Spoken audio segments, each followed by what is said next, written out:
For some, visiting cabins in the summer, maybe even in the winter, is a fun time. But for others, it can be nothing short of a horror movie. Welcome back to the swamp, my friends. It's good to see you made it back for another episode.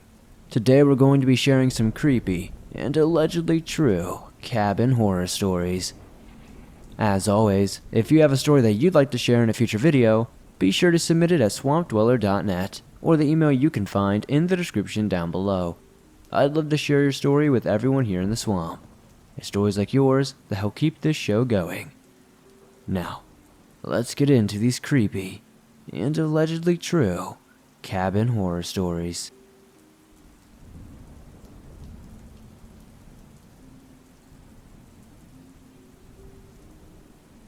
I am currently a 24-year-old male living in the Midwest.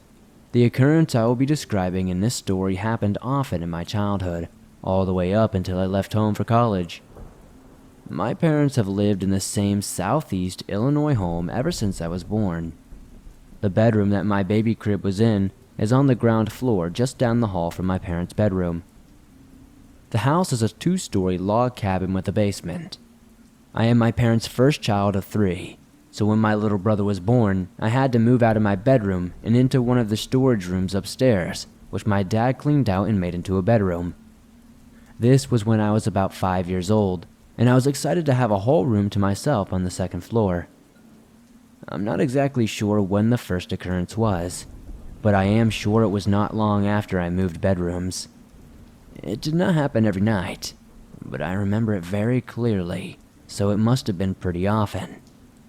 I would wake up sometime between 3 and 5 in the morning to the sound of country music being played. It sounded like it was coming from downstairs. Keep in mind that the way my parents' cabin was built, when you exited my bedroom and went to the left, there was a sort of balcony that overlooked the living room and kitchen. So, after hearing this music, I would get out of bed, go out to the balcony, and look out into the dark rooms to see if my dad were awake and had some music on since he loved country music. He was never awake. When I asked him about it, he said that he never played music if someone was sleeping in the house. So after that first occurrence, I kind of just forgot about it and brushed it off, since it did not really freak me out all that badly. This was only the first time of many this would happen. I would wake up hearing that country music playing very often, but I could never find the source. Usually, once I was back in bed, the music would go away, and it would be quiet, just like any regular house. You might not think that this story is scary, but I have one more detail I have yet to mention. Around the time I started middle school, my parents had my little sister, who now moved into the baby crib room. It was also a chance for me to move bedrooms since my brother also wanted to move. So, I chose to move into the basement bedroom, a strange choice I know, and my brother moved into the second floor bedroom that I moved out of. Fast forward about 12 years, I have graduated college and have my first quote-unquote real job in my career. My brother is getting ready to start college.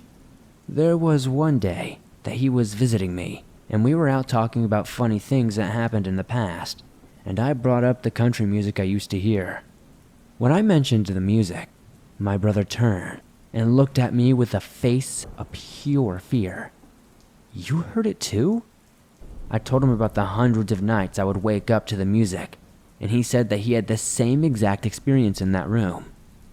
No other family member ever reported this occurrence except me and my brother, who were the only occupants of that bedroom. I do not know if this is a supernatural experience or anything, but I cannot rule it out. My parents were not the first owners of that house, and I do not know anything about the previous owners. If anyone has any explanation, I would love to hear it in the comments.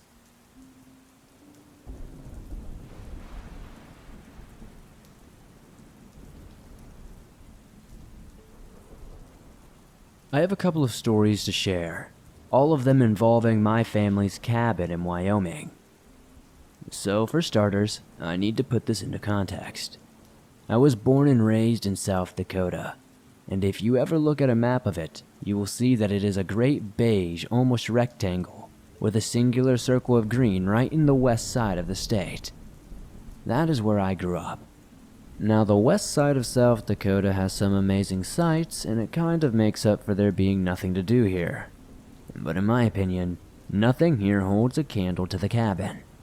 The cabin is exactly what it sounds like.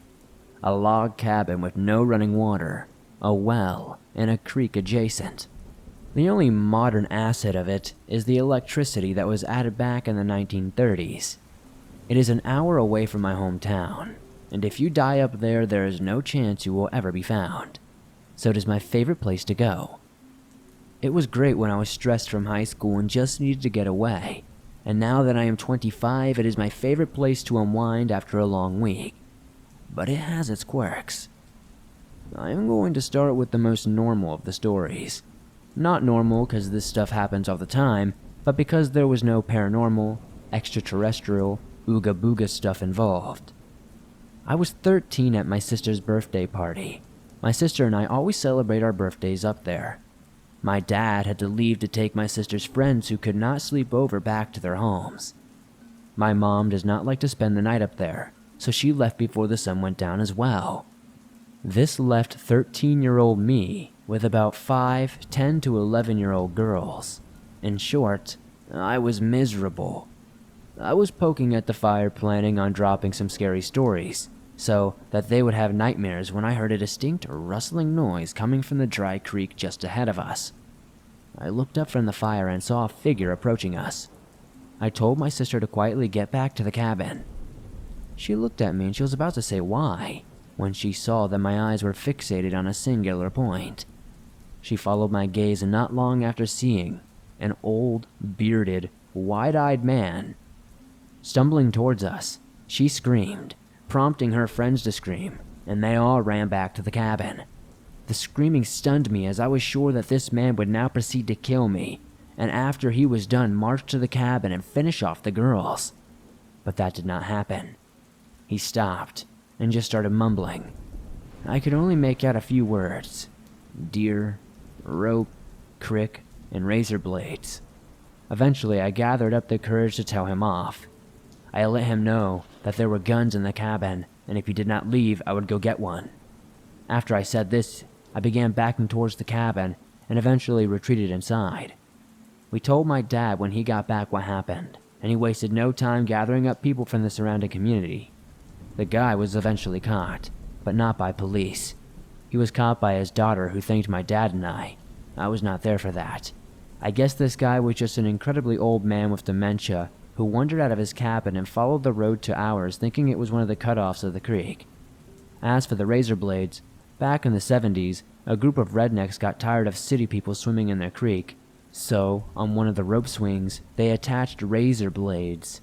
A bunch of kids cut their hands up and the rednecks were never caught, and all they managed to do was get the rope swing cut down from the creek. Ultimately, I feel sadder than scared when I remember this. However, this is only the first story I have from there. The next one happened when I was 19 years old. My first long-term relationship had just ended, and to say I was taking it hard would be an understatement. Fortunately, my childhood friend, who I will call Josh, was coming back to South Dakota from basic training. This was also around my birthday, so I had already gotten some days off from work. There ended up being a ton of people who came out. In fact, there was no room for me to sleep inside the cabin. That was not an issue for me though, as at the time I drove a Subaru hatchback and I had no qualms about sleeping in my car. I had a whole system. I blew up an air mattress, put down the back seats, slid it in, and I was off to the races. The air mattress took up the entirety of my back seat and trunk, leaving no room for me to put my clothes anywhere. So, I grabbed some hangers from the cabin. When it was time to go to bed, I hung up my clothes on the side. I kept the door open because I like the night air while I sleep. The weight and warmth of the blankets, mixing with the general feeling of chill that came from the mountain night air, was very relaxing. I was even happier when it started to rain. However, that night I woke up with a strange feeling just kind of looming around me. I sat up and got a little disappointed at how deflated the air mattress had gotten. Before I started to hear the soft squishing noises of bare feet in mud and grass. I looked out the windows to see who was coming to scare me. I was naturally irritated and called out, saying something to the effect of, "Get out of here, I hear you." But no one made their presence known. I bit the bullet and threw the covers from me, hopping out of the car in the pouring rain. I looked around my car and did not see anyone. I was super confused and a little bit scared, but I decided it was a good idea just to go back to sleep. As I wrapped myself back up, I began drifting off to the sound of raindrops tapping the roof of my car. And then, when I was about to go back to sleep, there was a loud thump that ripped me awake and sent me flying back up. It sounded as though someone had just slammed the back window of my car. And thus, I did not sleep that night at all. When the sun started to come up, I donned my clothes, which were somehow still dry, and began to search the surroundings. Sure enough, there were footprints around my car and a single handprint on the back window. I thought about letting the group know, but I decided against it, as they probably would not believe me even if I showed them the evidence. But also, because I did not want to ruin the weekend. The only one I tell is Josh, who also said it was a good idea not to tell anyone. He is a very spiritual person, and believed then, as he does now, that it was a ghost. I have a few other stories, but this is already way too long, so I would just end it on the most recent happening up there. Due to financial irresponsibility that is 100% on me, I now live with my parents again. At the age of 25, as such, I have been helping out where I can, doing the shopping, mowing the lawn, and taking the dogs out. But recently, my dad and I have started renovating the cabin at the beginning of the summer. We fixed the road, which had collapsed in the 80s, and we have been driving around for years on end, and fixed up the well so that it pumps water now. We finished the good renovations yesterday, actually. Some family friends came up after all the renovations, and we all had a good time. Beers were had and the cabin was full of laughter. Around 3 o'clock, I packed up my stuff and left for home. After a few hours, my mom got back from work and told me she was heading up to the cabin with my dad and the family friends. I assumed they would be gone for a couple of hours at most, but by 9 I figured they were just spending the night up there. My mom still does not like doing that, but will do so to make my dad happy. But at 11 I heard the heavy front door shut. When I came out of my room, I saw them both walking in like something bad had happened. I said I thought they were spending the night, and my mom said no very quickly. My dad asked for help tomorrow to help him fix up his car, which apparently quit on him up there. Then he said, "After that, we'll go for a hike and find out what that god-awful noise was." He said it sounded like a horse violently dying, and my mom backed him up. Apparently, everyone up there heard it, and the festivities stopped shortly after. Unfortunately, I am busy today using my free time to type this out, so I cannot go up there to help him. But honestly, after all the stuff that has happened, the two things I wrote about here, a strange sound like a horse violently dying, does not shock me in the least. I love that cabin. I always will. But there is something in the hills that could very well be dangerous. When night falls up there, your best bet is to leave.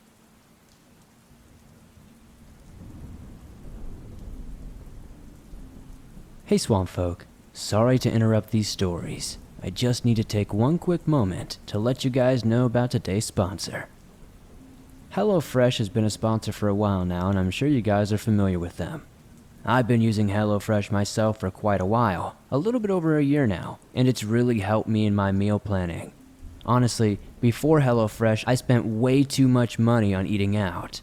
With HelloFresh, I have saved hundreds of dollars and eat at home way more often. HelloFresh cuts out the stressful meal planning and grocery store trips so you can enjoy cooking and get dinner on the table in about 30 minutes or even quicker. Honestly, it takes me no time when I do this.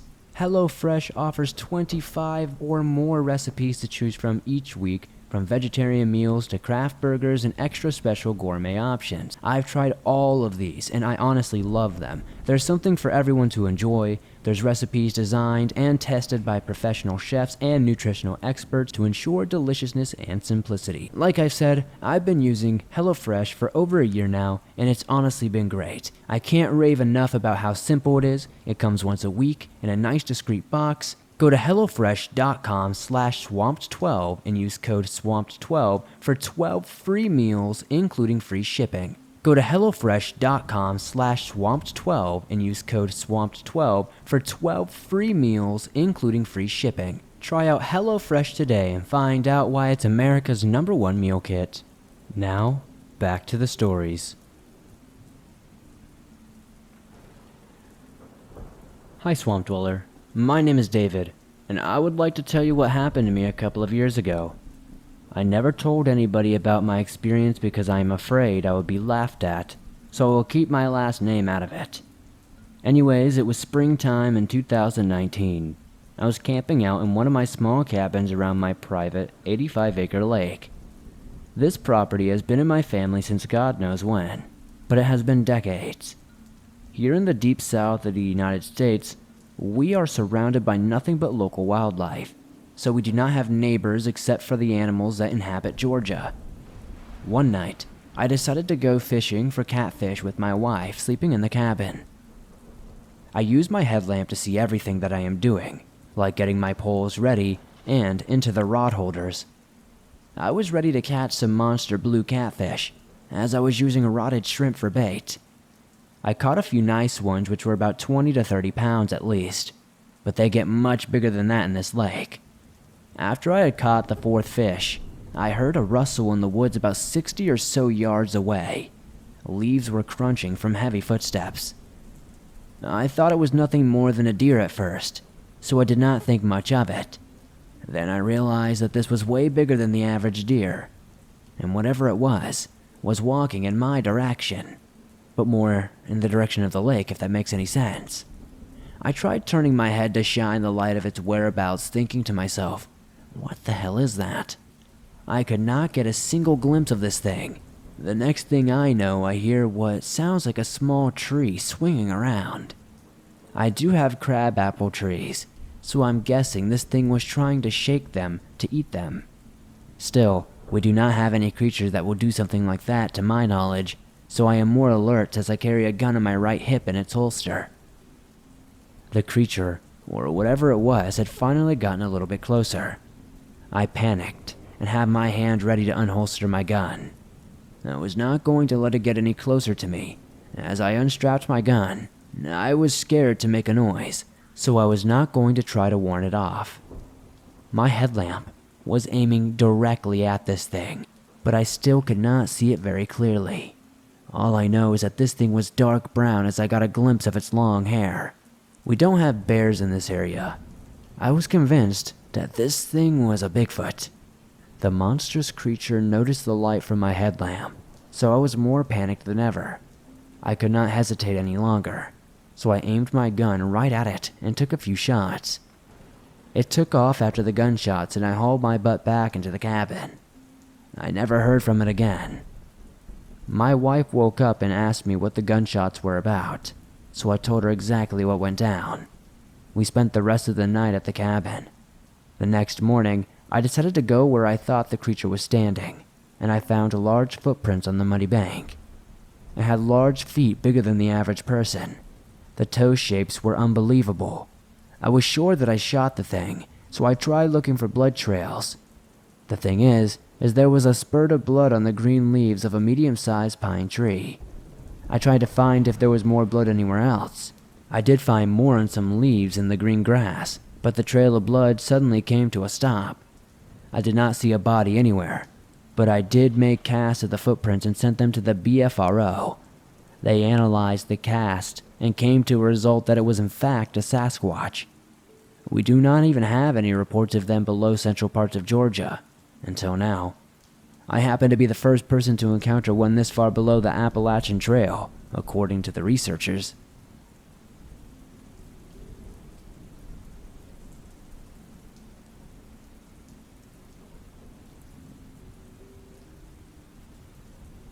I live in a large city at the foot of Pikes Peak in Colorado.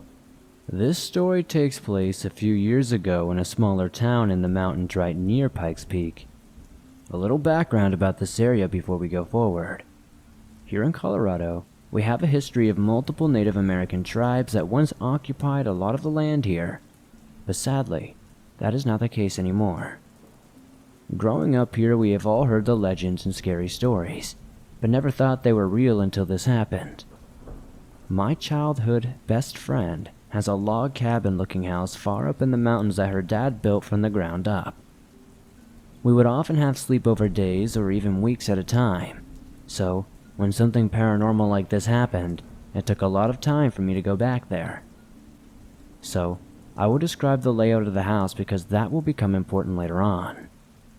She had a trampoline in her living room. Yes, it was a full-size trampoline, net and all. It's pretty weird, I know. The second floor of her house was open in a way that there was a balcony that you could look over and see the living room. So, her brother's room was right up there next to the balcony, with those, like, office cubicle walls separating it for privacy. Okay, so it was a normal sleepover where we watched movies and drink hot cocoa on a cold winter night. And after it was maybe 1 a.m., we started to get the trampoline ready for us to sleep on, like laying down blankets and getting pillows when one of those large cardboard rolls that are left after you use wrapping paper flew over the separating wall of the balcony. Thinking it was her brother telling us to be quiet, we brushed it off. We then go to brush our teeth and wash our faces and come out to see the water bottle on the trampoline that we assumed her brother had thrown over again. My friend grabs it and notices an odd smell coming from it.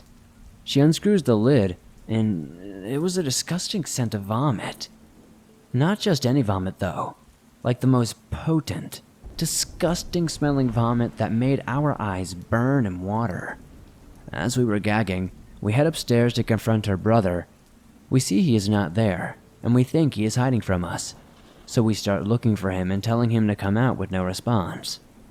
We decided to go tell our mom, and when we entered her room, we see her brother sleeping on the floor right next to her parents' bed, and we got really confused. We then woke her mom up at about 1 a.m., and she was obviously mad, so we explained what happened, that her brother was throwing stuff at us from the balcony, and she explains that he has been in here since 9 p.m., and we both get chills and our eyes go wide, because we realized if he were to wake up and go upstairs, we would have noticed it. But we were alone in the living room all night long. Refusing to go back out there, we sleep in the room with her and the stepdad, and in the morning, we get the courage to go upstairs. To our horror, when we go upstairs, there were things thrown all about. It looked like Freddy Krueger went crazy. There were claw-like marks all over the walls and through several posters. Books were knocked off shelves, clothes were ripped out of drawers, and just a complete mess. It looked like a wild animal ruined everything and robbed them at the same time. The scariest thing is, nobody ever heard anything, all night long.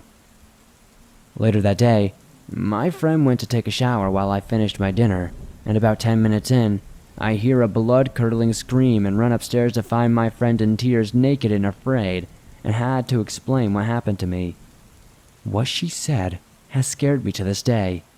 She said while she was mid-shampoo in the shower, eyes closed, she heard the door open and assumed it was me, so she just asked if I was finished eating, and she got no response. So when she rinsed and looked up, she saw the bathroom empty and thought she was just hearing things and brushed it off. So when she got out, she bent down to put her hair in the towel. Something grabbed her and whipped her in the face. She said that for a split second she swore she could see a Native American-looking woman with a wolf skin on her. She swore she saw her put her finger to her lips and went, "Shh." And that is when she let out a scream, and I came running. We ended up burning sage throughout the house and tried to investigate who owned the land before her family, and her mother stated that it was only recently they started selling land to build it due to Native Americans owning it. To this day, we still have many unanswered questions. Why did the water bottle smell like that? Why were things being thrown from upstairs in the first place? And what were her spirit's true intentions?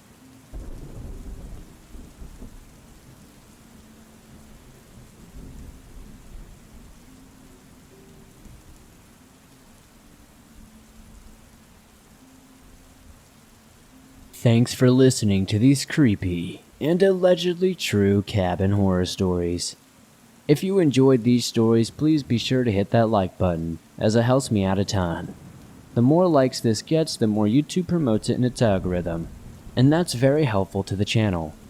If you're listening to this on iTunes or another podcast platform, please give this a 5-star rating, as that truly helps us grow on those platforms. If you're new to the swamp, why not join us? Hit the subscribe button and turn on notifications to never miss a new video, as I upload them almost every single day, and all things are natural and supernatural. If you have a story that you would like to share in a future video, whether it's from a cabin or somewhere else, be sure to submit it at swampdweller.net or the email you can find in the description down below. I'd love to share your story with everyone here in the swamp. It's stories like yours that truly help keep this show going on a daily basis. If you're on the go but don't have YouTube Premium and still want to listen to your favorite Swamp Dweller scary stories no matter where you are, you can download them absolutely free from iTunes, Spotify, Stitcher Radio, and just about everywhere else you find your favorite podcast online. And like I said, it's absolutely free to do so. If you guys would like to support the swamp outside of hitting that like button, subscribing, and giving the podcast a 5-star rating, maybe check out the merch store. I have everything from t-shirts, face masks, and hoodies. I'd love to see you guys wearing some. Thank you guys as always for the support you give this channel. I couldn't do this on a daily basis without you guys. I'll see you soon with another creepy video.